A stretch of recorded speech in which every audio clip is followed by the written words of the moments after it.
Hello, this is Margaret Mack, and for the next half hour, I'll be reading from the Investigative Post on the Niagara Frontier Radio Reading Service. And the first article is written by Jeff Kelly. Misconduct allegations could endanger drug convictions. Lawsuit and dispositions involving management of the Niagara County Forensics Lab include claims that the former director, the sister of a prominent state senator, engaged in harassment, unprofessional behavior, and conduct that could compromise criminal cases.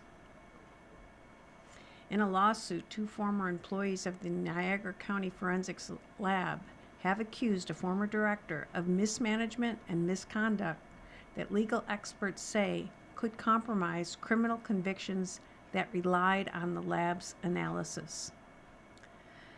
The plaintiffs, a father and daughter, claim Corey Ort-Gayway, the sister of State Senator Minority Leader Robert Ort, harassed and defamed them over a 2-year period, compelling one to quit and the other to retire early. The father, Thomas DeFonso, claims Ort-Gayway turned on him after she pushed him to certify a lab chemist to do forensic drug analysis for criminal cases. DeFonso refused because he believed the chemist lacked sufficient training at the time. She was cleared to do the work anyway, according to DeFonso. He said he alerted his supervisors in the sheriff's office to the analyst certification issue as early as March 2020, but nothing was done. That revelation, if true, could compromise hundreds, perhaps thousands, of local drug cases, according to legal experts. This could certainly affect the criminal convictions of a large number of defendants, especially those who went to trial. Anthony O'Rourke, a University at Buffalo law professor who specializes in criminal procedure, told the Investigative Post. Ort-Gayway is also accused of engaging in sexual relationships with one or more law enforcement officers who brought casework to the lab, as well as an Erie County forensics expert, according to dispositions taken for the lawsuit. DeFonso claims Ort-Gayway ordered him to expedite work for those officers. Attorneys for the defendant, Ort-Gayway's Niagara County and the Niagara County Sheriff's Office, have denied any wrongdoing and inappropriate relationships. One judge has already recused himself from hearing the case based on the allegations made in the lawsuit and disposition.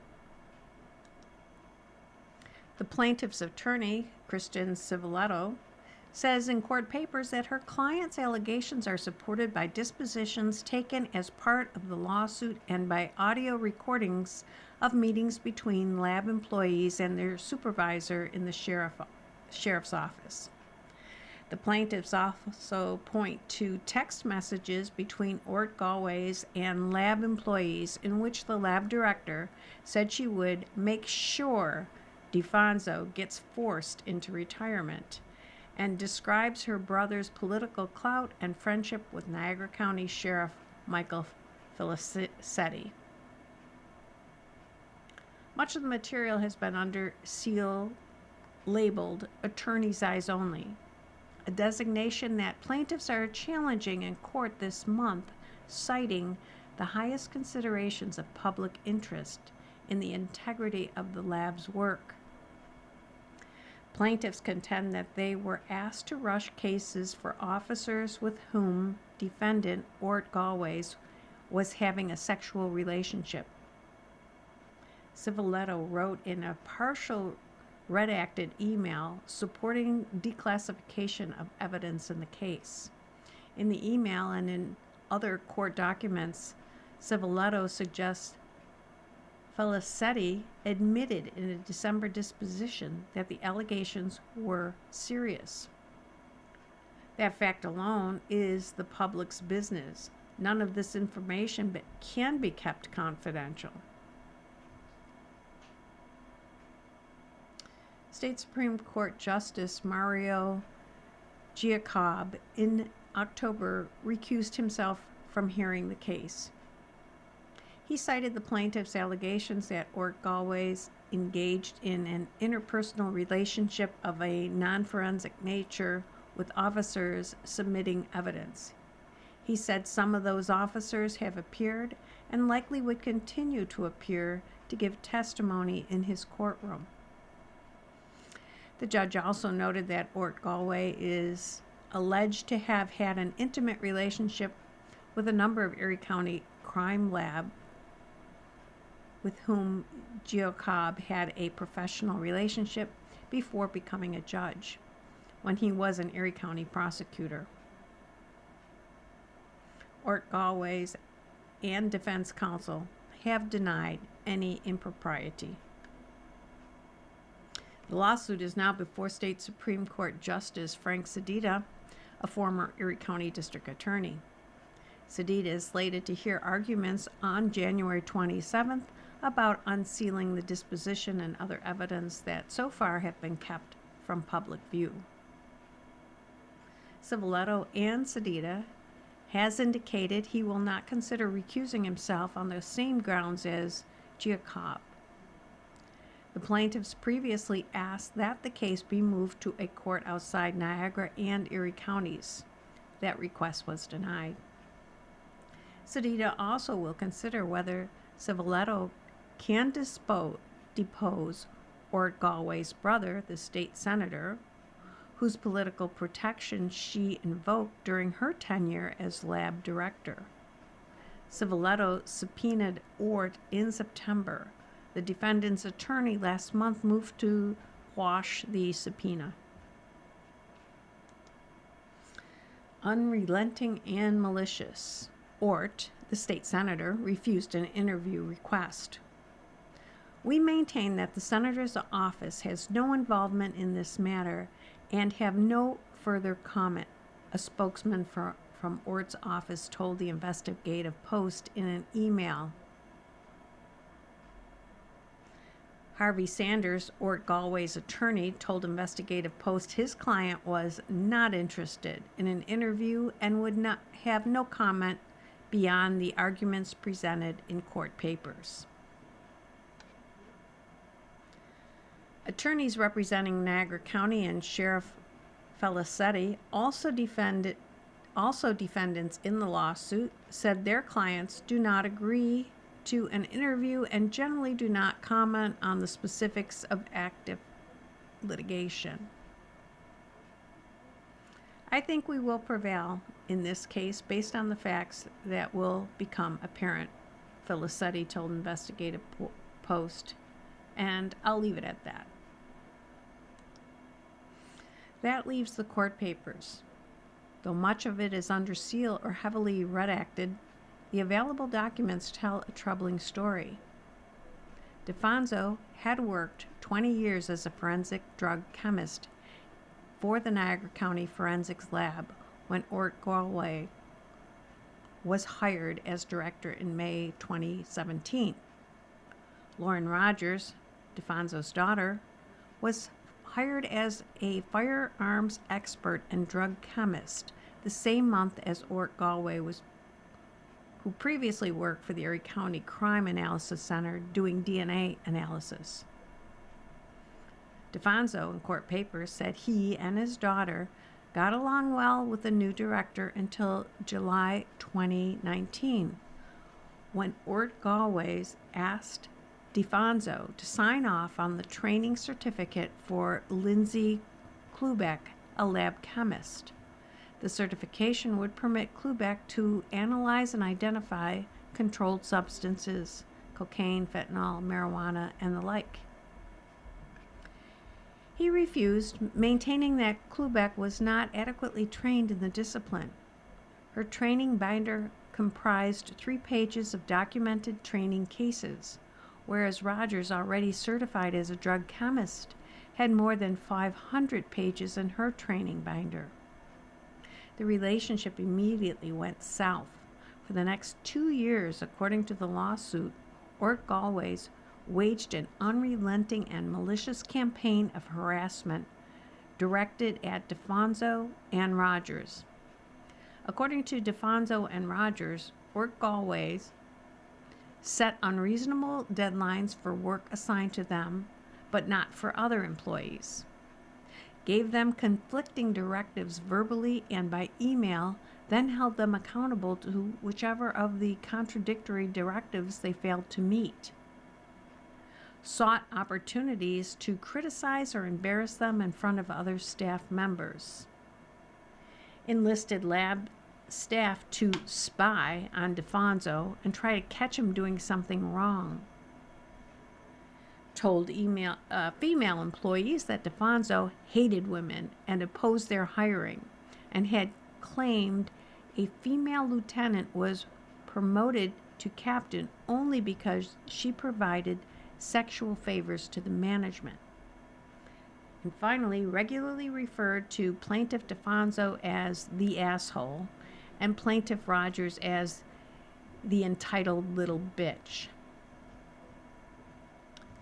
Klubick and another lab employee, Michael Scotland, would later corroborate DeFonso and Rogers' harassment complaints, first in statements given to sheriff's officials, then in dispositions in the lawsuit. Along the way, Ort Galway badmouthed DeFonso and Rogers to coworkers, often in person, but also in hundreds, perhaps thousands, of text messages, according to the lawsuit. In those texts, the lab director conveyed her disdain for them. Ort Galway's would later delete texts like these from her phone, but Scotland and Klubick kept them and provided them to DeFonso and Rogers for their lawsuit. According to the complaint, Ort Galway's frequently announced that she was untouchable because of her brother's political clout and friendship with the sheriff. She told staff her brother would direct state money to the lab and may run for governor, so the administration, including defendants, would do what she wanted. In March 2020, DeFonso met with Niagara County Sheriff Deputy Chief Patrick Wydell to discuss his problems with Ort Galway. DeFonso told Wydell about the issue with Klubick's certification. Wydell dismissed DeFonso's concerns as a difference of opinion and told him to try to get along.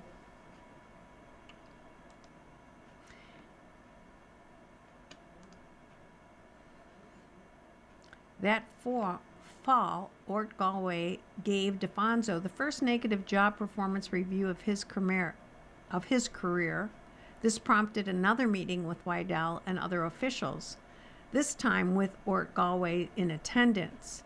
According to the complaint, the lab director admitted in that September 2020 meeting she had lied in her written reprimand of DeFonso. In May 2021, Ort Galway began requesting that certain officers' drug cases be given priority over the rest of the sheriff's forensic laboratory's caseload, according to the complaint. After DeFonso asked why Ort Galway was accepting drug evidence directly from those officers in her office, a departure from past practice, the lab director installed paper over the windows to her office so that nobody could see inside when she had a visitor.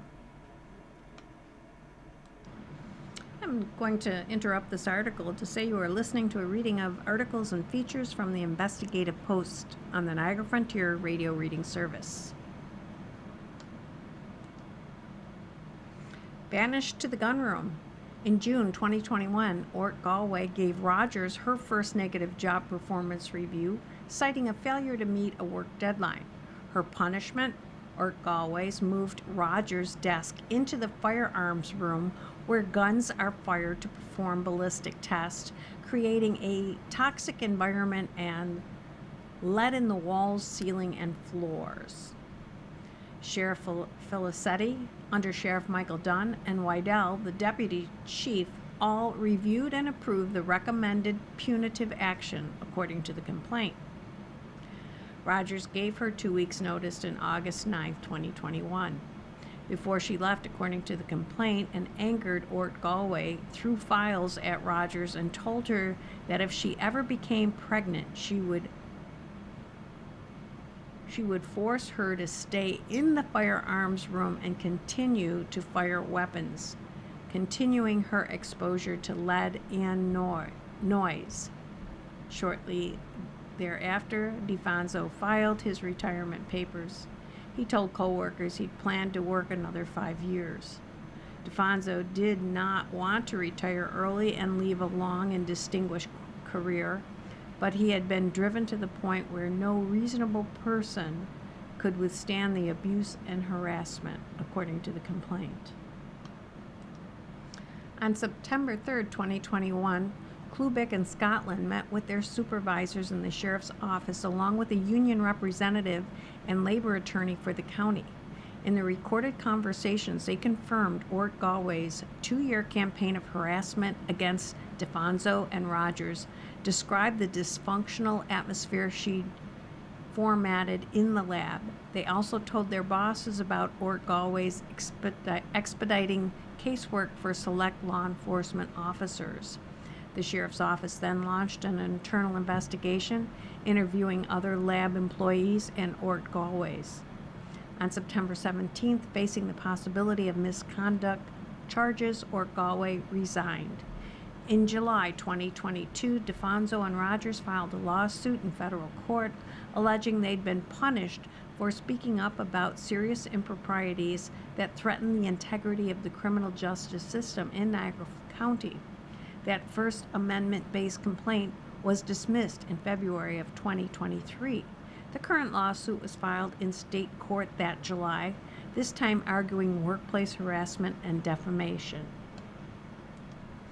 Attorneys for Ort Galway, the sheriff, and Niagara County issued blanket denials of nearly every allegation made against their clients, according to the Niagara Gazette report. Sanders, Ort Galway's attorney, described the plaintiff's claims about his client as nothing more than conjecture and imaginative motives. Much of the action in the case for the past year and a half has related to the confidentiality of audio recordings and transcripts, as well as the text messages between Ort Galway's and other lab employees. As previously reported in the Gazette, Niagara County officials maintain some of the materials should remain confidential because they were obtained as part of an internal investigation into a personnel matter. The aftermath. Mark Shaw, a veteran forensic scientist with expertise in chemical and ballistics analysis, came out of retirement to serve as interim lab director after Ort Galway's resigned. Klubeck was named supervisor of the lab's controlled substance section after DeFonso retired. Shaw wrote a letter in November of 2021 addressed to whom it may concern, saying he'd reviewed Klubeck's training binder and was satisfied she had completed the necessary criteria to analyze seized drugs. But questions remained about the lab's operation under Ort Galway's tenure. In March 2023, a year and a half after Ort Galway resigned, the New York State Commission on Forensic Science notified the lab of 8 violations, including misrepresentation of information, fabricating and backdating training documents, and conduct unbecoming of a laboratory, according to the Niagara Gazette report. The following month, DeFonso gave testimony at a special hearing of the Commission, which oversees forensic labs across the state. DeFonso, in an affidavit, said he told commissioners he never signed off on Klubeck's training binder because she was not trained. He told them he was the only person in the lab at the time who had the credentials to sign off on her certification. After that hearing, the commission sanctioned the lab for various failures, including poor record keeping and failure to operate independently, particularly in the instance where a lab's administration is also a customer of the lab. The sanctions letter offered a corrective action plan that included hiring a quality assurance manager and an outside consultant to review the lab's casework, as well as ethics training for all relevant parties. A copy of Klubek's training schedule submitted to the court shows beginning and end dates for the drug training in question, but no initials from a supervisor verifying she'd completed the work. All the other training fields in the schedule have been initialed. O'Rourke, the UB law professor, said he worked on cases as a federal defense attorney in which questions about lab work led to acquittals. Here, he said, the quality of Klubek's work might not matter. What matters is whether prosecutors at the time told the court she had professional qualifications that might not have been properly awarded. If that person doesn't have the expertise that they have held themselves out to have in court, then that would certainly allow a reasonable juror to doubt the strength of their testimony. Whether convictions might be reopened or even reversed depends on how critical the analyst's lab work and testimony were to the guilty verdict. Christopher Bartholomew, a UB law professor with expertise in evidence handling, told the Investigative Post. She said a defense attorney informed of the certification issue would have had a field day on cross-examination, sowing doubt about the reliability of the analyst's testimony and lab work. It's logical that in some cases that testimony was really pivotal, and you're now foreclosed a line of questioning that a defense attorney would have been entitled to have, she said. If you and I were standing trial for a crime, these are questions we would want our attorney to be asking about somebody who generated a report that's being used against us, right? This article was written by Jeff Kelly and posted on January 22nd, 2026. This next article is by Jim Haney. Data center deal wrong on so many levels.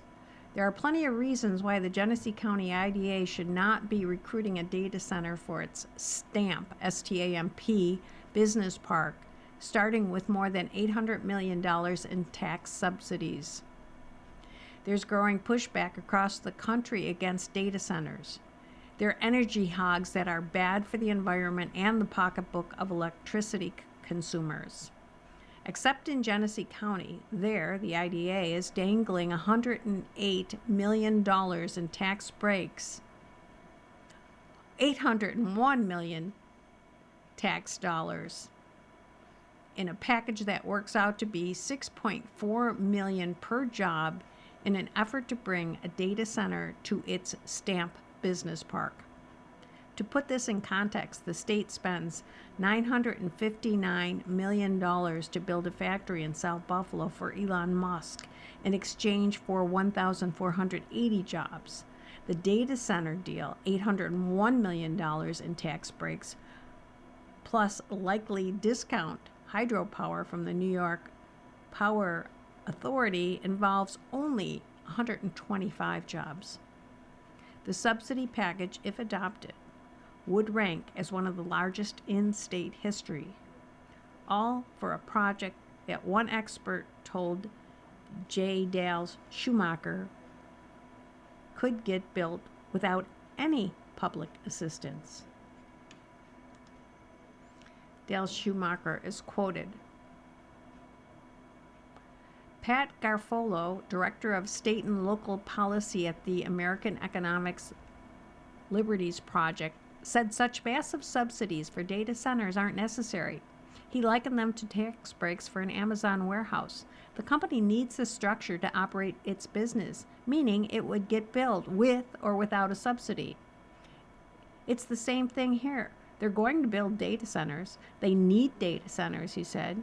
You are subsidizing the necessary business infrastructure and getting nothing out of it. End quote.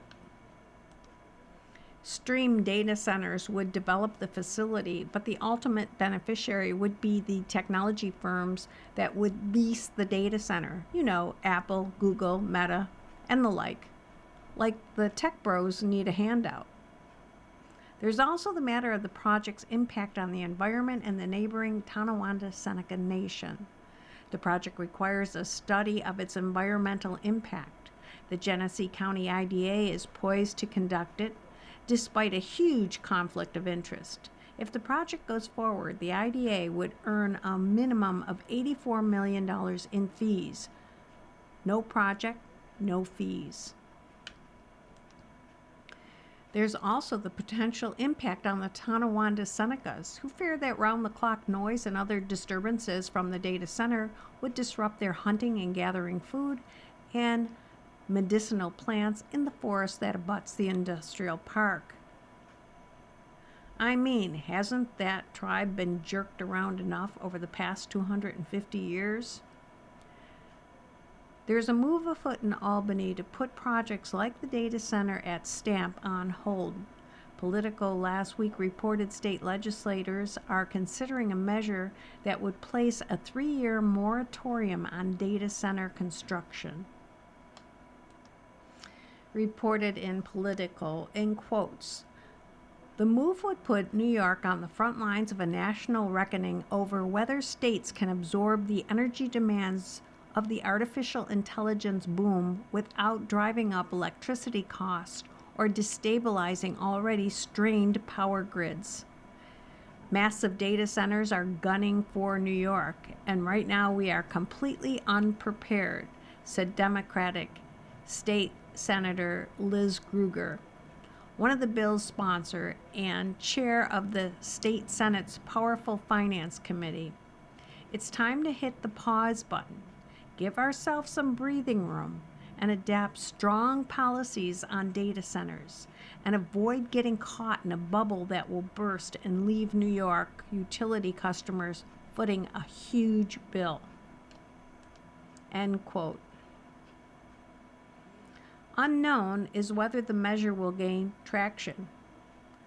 Finally, the Boondoggle newspaper detailed ways states are fighting back against data centers, starting with a repeal of subsidies. In quotes, a record number of data center projects were delayed or blocked in the second quarter of last year. Indeed, it seems very clear that the politics of data centers are shifting and that going to bat for them is potentially becoming a political liability in states as diverse as Wisconsin, Florida, Virginia, Arizona, and Michigan.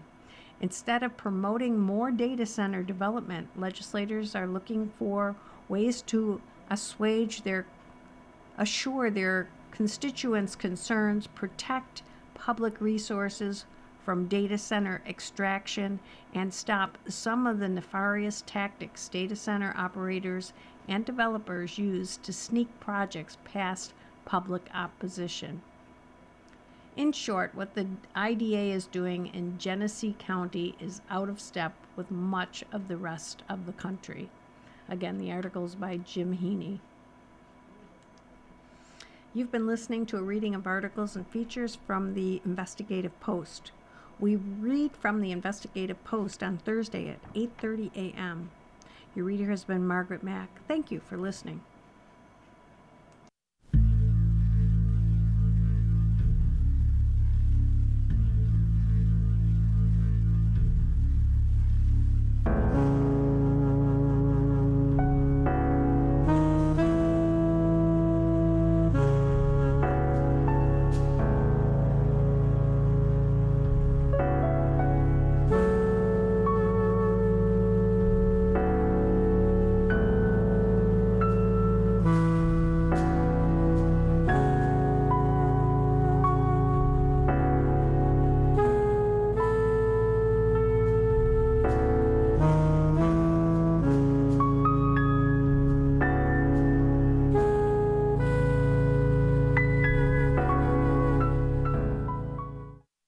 Good morning. Welcome to another broadcast day on the Niagara Frontier Radio Reading Service, a private not-for-profit organization.